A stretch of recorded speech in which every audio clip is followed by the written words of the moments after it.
The Ceyllan yard graded everything. That was the first thing you learned about the Ceyllan, and if you were slow, it was the only thing you ever learned because it explained the rest. Every part in that yard wore a chit. A little pale wafer, thumbnail-sized, fused to the metal where you could read it, a grade, a tolerance band, a foundry mark, the date the plating had been certified true. A bolt had a chit.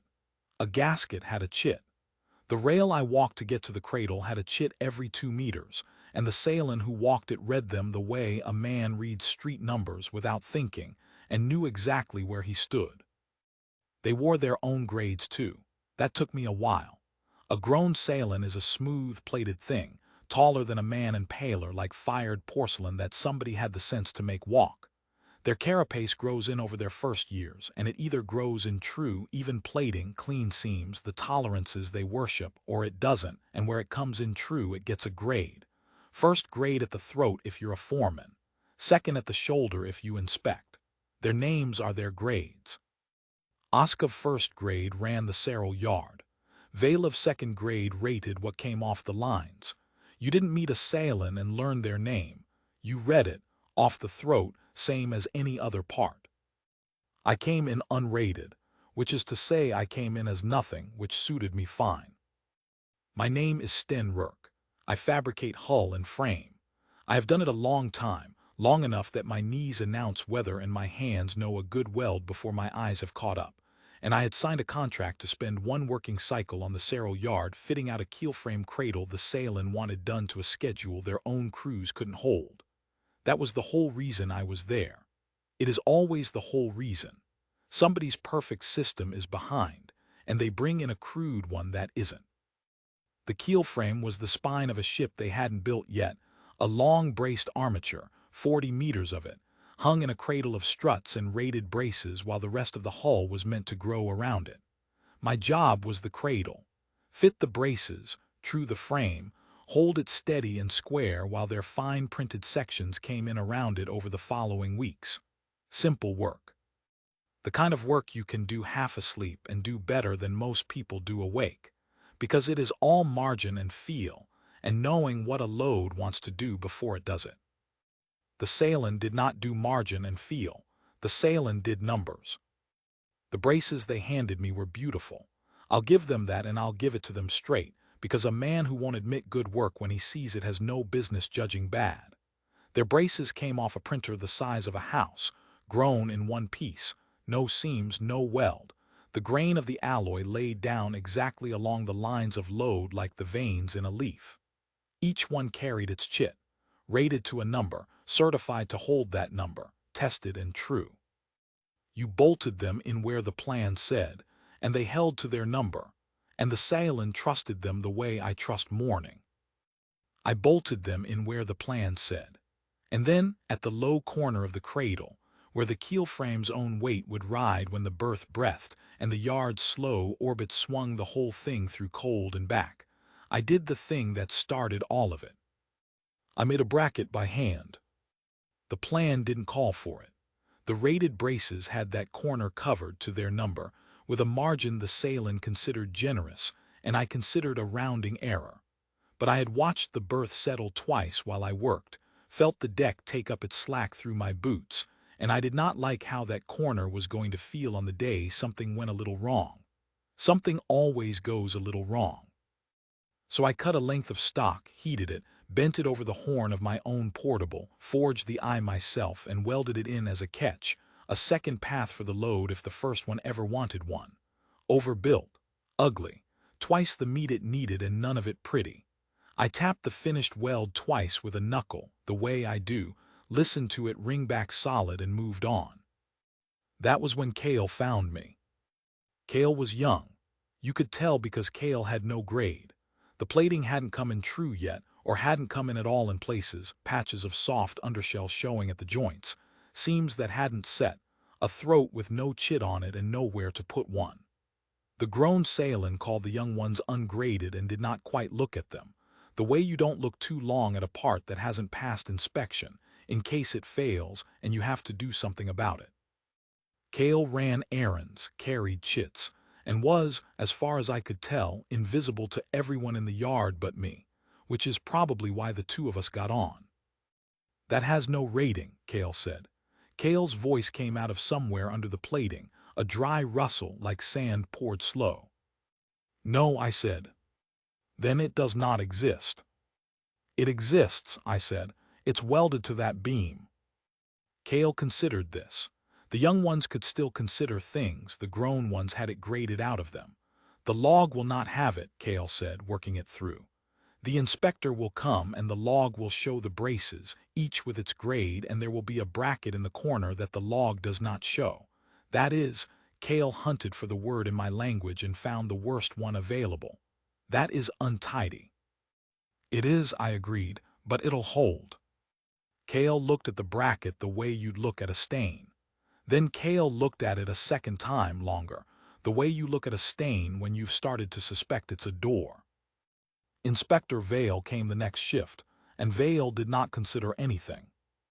Vale of second grade came down the rail reading chits, and you could watch the reading happen, a small pause at each part, a click somewhere in the throat as the grade logged, then on to the next.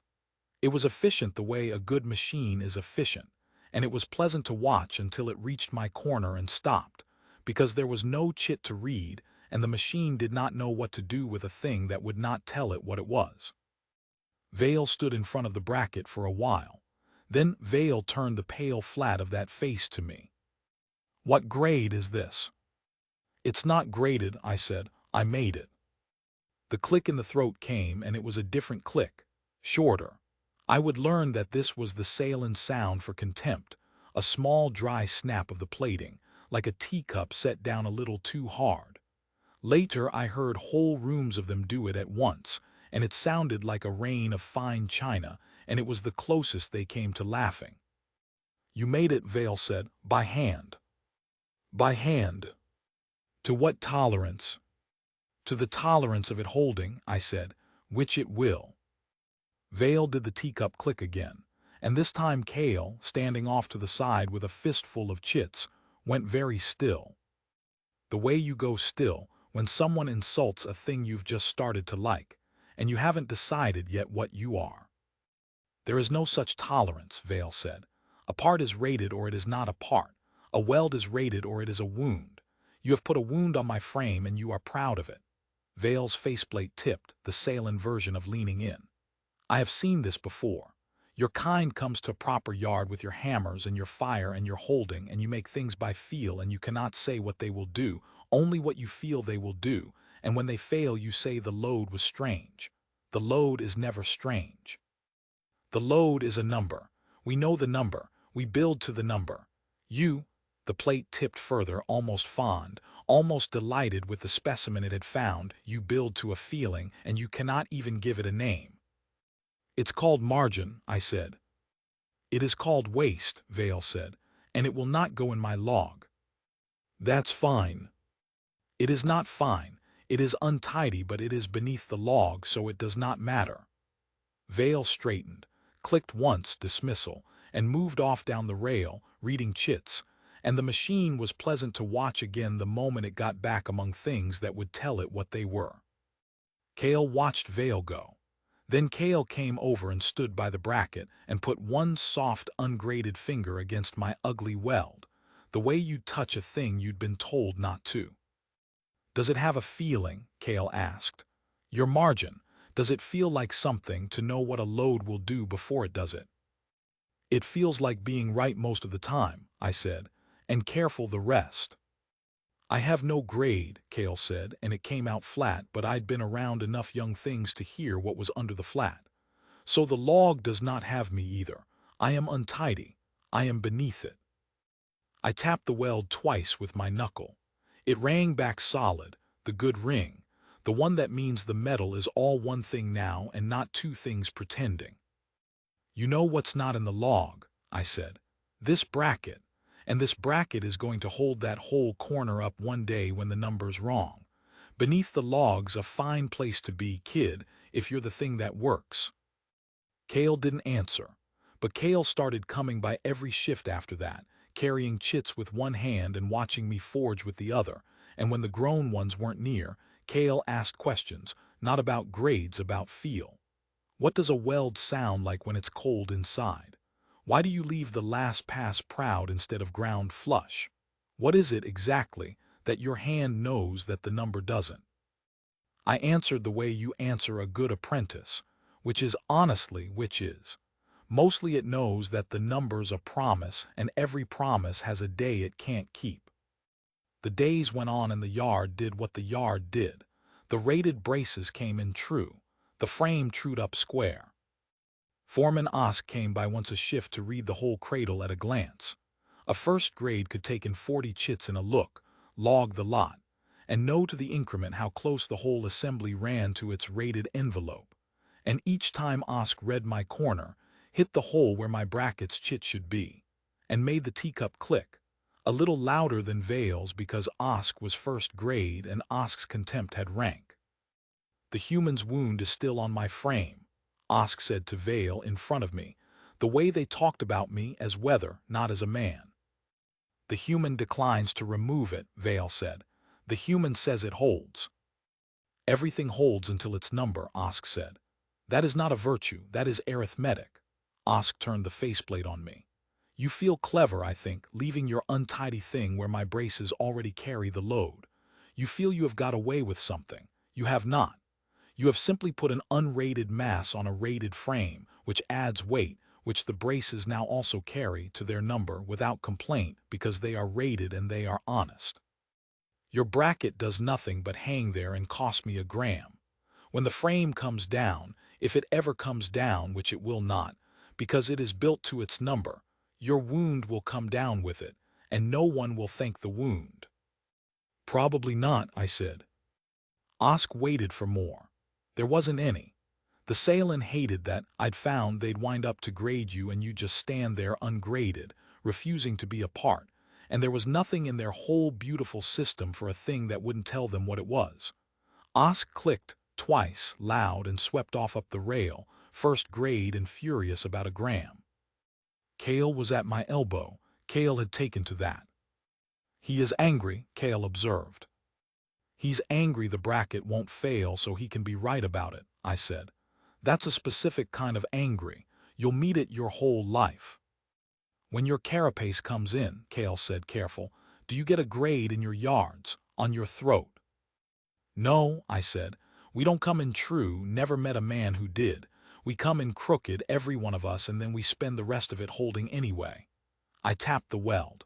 That's the trick nobody grades, holding crooked. The day the number was wrong came on a cold swing, which is when it always comes. The Ceyllan yard ran a slow orbit that took the whole works through a planet's shadow once a cycle, and the frame breathed with it, grew a hair in the warm, shrank a hair in the cold, the way all metal does, the way the Ceyllan had of course rated and accounted for, to their number. And a berth 2 cradles over was taking on a mass that shift, a big printed hull section being walked in on tugs and the tugs misjudged. Not badly. By Ceyllan standards, hardly at all, a nudge, a settle, the deck taking up a slack it shouldn't have had to take, transmitted through the yard's frame to mine as a long, slow lean I felt in my boots before any instrument in the place said a word. I felt it. Cale, standing next to me with the soft, ungraded plating that hadn't set hard enough yet to stop feeling things, felt it too. I watched the young one go rigid, head coming up, a creature that still had its skin. The grown Ceyllan did not feel it. They read it. Somewhere a board lit, a number moved toward another number, and it moved slow, and it was still inside the rated envelope, so the yard did nothing, because the yard was honest and the number said there was time. That is not right, Cale said. No, I said. I was already moving to the low corner. Here is the thing about a rated brace, and I want to say it plainly because it is the whole story. The brace was not lying. The brace held its number exactly. It held that number as the cold came on, and the frame shrank and the berth's bad settle leaned the whole mass onto that low corner. And the load climbed toward the brace's rating and the brace held, and held.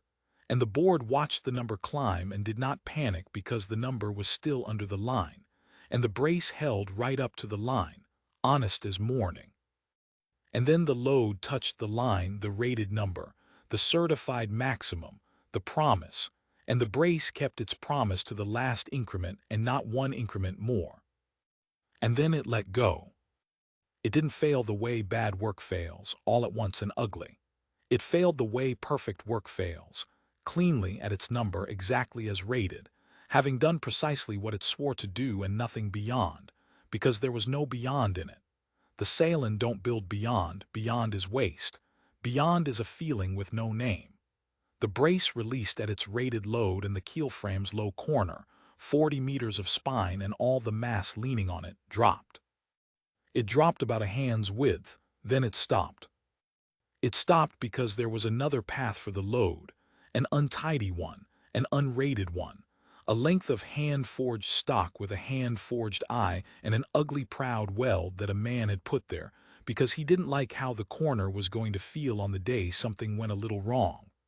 The bracket took the frame, all of it.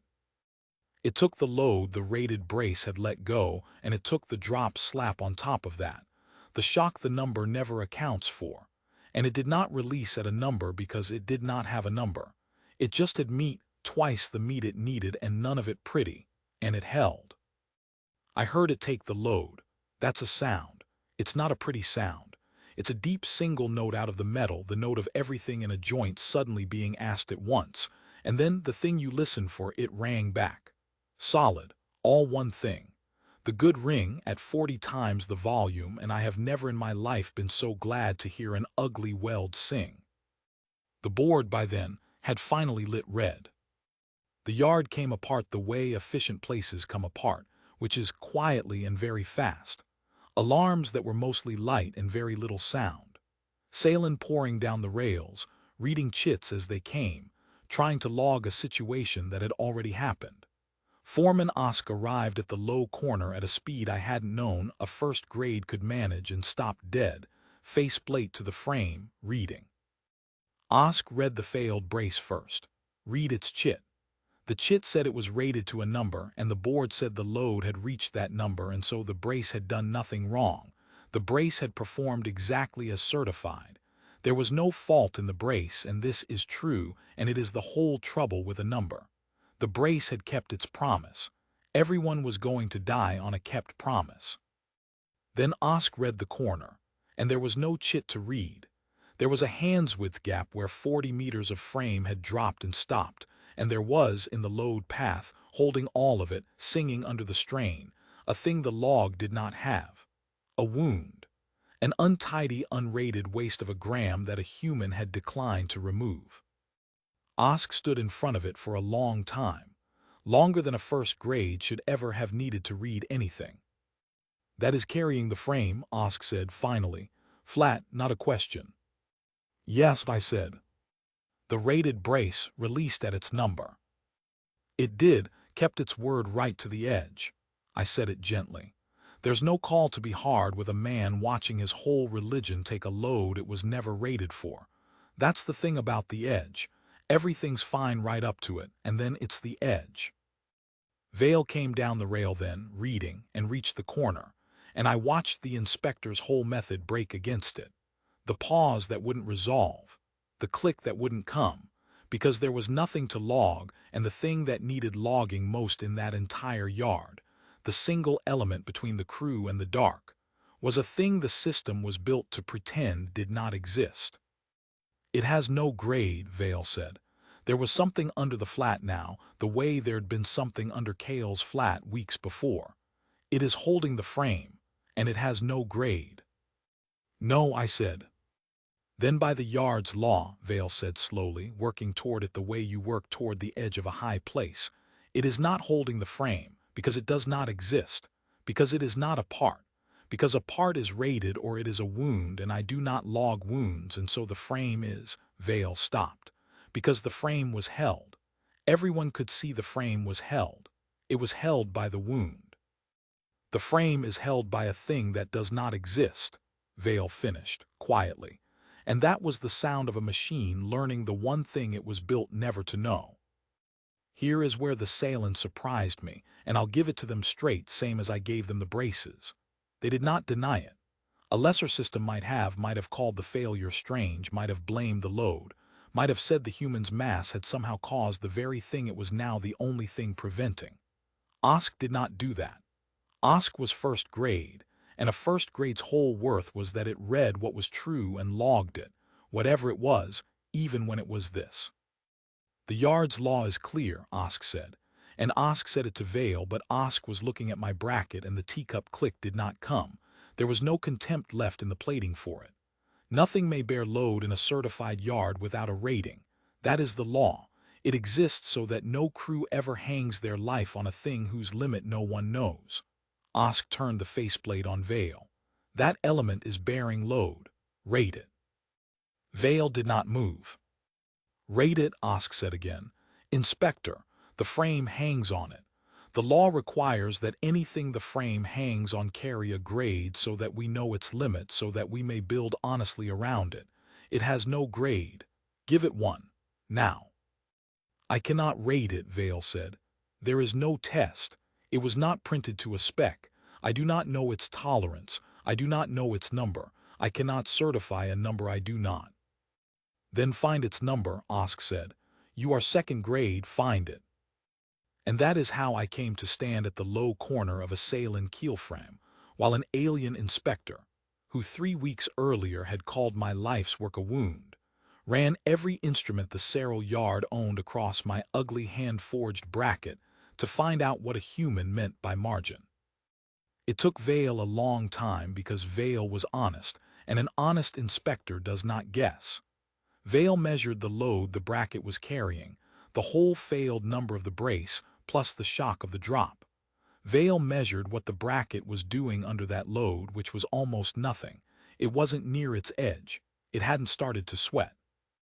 Vale pushed the instruments to ask the bracket where its edge was, and the bracket wouldn't say, because I'd built it so its edge was somewhere up past anything this frame could ever hand it, up in the region a Ceyllan called waste, up in the margin that has no name. Vale kept pushing the number higher, looking for the line, and the line kept not being there. And I watched an inspector's certainty about the shape of the universe quietly rearrange itself around the fact that a crude thing made by feel had a limit so far past its load that the instruments ran out before the bracket did. I have a grade, Vale said at last. The voice had gone strange. For the element in the low corner, I have a grade. Say it, Osk said. Vale said it, and the grade Vale had to put on my untidy, unrated waste of a gram was higher than the grade on the honest rated brace that had let go higher by a wide margin, a shamming margin, a margin that in the language of that yard was not a number so much as an accusation. The instrument had found where I'd built the bracket to, and where I'd built it to was so far past its work that the log, when Vale entered it, read like a joke told at the yard's own expense. Osk read the entry. Osk read the failed brace's chit next to it, the honest number that had kept its promise and dropped the frame. Osk read my bracket's new grade above it, the crude thing, the wound, now the highest rated load-bearing element in the entire cradle, certified, stamped, logged, real. And then Foreman Osk of first grade did the thing I will remember about the Ceyllan when I've forgotten the rest, the thing that told me they were, under all that porcelain and arithmetic, worth the contract. Osk fused a chit to my bracket. Made it real, made it a part. With its own hand, first grade, in front of the whole yard, Osk pressed a rating chit to the ugly weld, the wound, the untidy thing that did not go in the log, and logged it, at the grade it had earned, which was higher than anything Osk had ever built. The teacup click did not come. What came instead was silence, a whole yard of Ceyllan reading the same entry at once and none of them clicking, which is, I have since decided, the Ceyllan for something they don't have a sound for because it had never happened before. You knew, Osk said to me, not angry now, reading me the way it read everything. You knew the day the number would be wrong. You did not know when. You did not know how. You could not give it a name or a tolerance or a test. But you knew there would be a day the promise couldn't be kept, and you built for the day and not the number. Osk's faceplate tipped, and it was the same tip as the fondness weeks ago, but it had turned all the way over into something else. We do not have that. It is not in our grades. We build to the number because the number is true and the number is true, and today the number was true and it dropped the frame. A pause. What is it called, your thing, truly? I will log it. Margin, I said, same as I told the inspector. Vale called it waste. Vale was reading it right up until the edge, I said. Everything's fine right up until the edge. Osk was quiet a moment. Then Osk did something I'd never seen a Ceyllan do and never saw one do again, reached out and tapped my bracket twice with a knuckle of that pale hand, badly, an imitation of a thing I did without thinking. The weld rang back. Solid. The good ring. Osk held very still and listened to it the way I'd been listening to metal my whole crooked life, and I'll never know how much of that ring a Ceyllan could hear, but Osk heard enough. It sings, Osk said. It's all one thing, I said. That's the sound, not two things pretending, one. They braced the corner properly after that, brought in more of the rated braces, distributed the load, took the frame off my bracket by degrees the way you should, so that by the end my ugly wound was carrying its fair share again and no more, back to being the overbuilt catch it had always been. Untidy. Waste. A gram. Except now it had a chit, the highest one in the corner, and I noticed the Ceyllan who came to work that corner in the weeks after would read that chit, pause, and then work a little more carefully, the way you do near a thing that has already been right once when you were wrong. Cale found me at the end of the shift, the way Cale always did. The young one stood by the bracket a while, looking at the new chit, the grade fused to the wound. It has a rating now, Cale said. It exists, the log has it. It always existed, I said. The log just caught up. I have no grade, Cale said, and it came out the same flat way it always did. But there was a question folded into it now that hadn't been there weeks ago, and the question was the whole point of the young one having watched me all that time. I tapped the bracket twice. It rang, one thing not two. When your plating comes in, I said, it'll come in true or it won't. Mostly it comes in true, you're a tidy people. But if it comes in crooked, kid, if there's a seam that won't set, a patch that stays soft, a place the grade won't take, you remember this corner. You remember the honest number that kept its promise and dropped the frame, and the crooked wound that held it anyway, and you decide for yourself which one you'd rather be on the day the number's wrong. Cale looked at the bracket for a long time. Then Cale touched it, one soft ungraded finger on the ugly proud weld, and I watched the young one file something away under the plating, somewhere the grades don't reach. On the day the number is wrong, Cale said, slowly trying the shape of it, you want the thing with margin. You want the thing with margin, I said. My contract ran another 40 days. I trued up the rest of the cradle, fit the braces where the plan said, and made, at 3 more corners I didn't like the feel of, 3 more ugly hand-forged brackets the plan didn't call for. Vale logged all 3 without being asked. Rated them.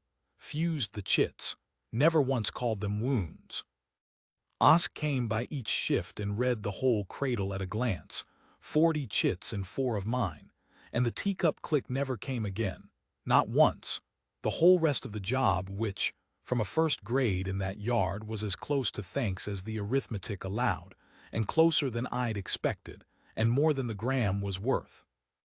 On my last shift, Osk stopped at the low corner where the whole thing had started, and read my first brackets chit, the shamming grade, the highest in the cradle, and stood there a while. We are going to change the law, Osk said. The yard's law. It will now require a margin element at every primary load path. Unrated by test, rated by, Osk paused and got the word right, and I heard the effort it cost a first grade to say it. Rated by feeling, a human element. We do not have a name for it in our own grades, so we are going to use yours. The faceplate tipped, the fondness all the way turned over, permanent now. The braces will still be true. The braces are true. But there will be a wound at every corner. For the day the number is wrong. That's overbuilding, I said. You'll waste a gram at every corner, whole yard over. Vale'll hate it. Vale proposed it, Osk said. I packed my portable, my stock, my hammers and my fire. Cale carried half of it to the lock for me, one-handed, chits in the other, still ungraded, plating still not in, and stopped at the line past which the ungraded weren't supposed to go, and set my gear down. When it comes in crooked, Cale said, not if now.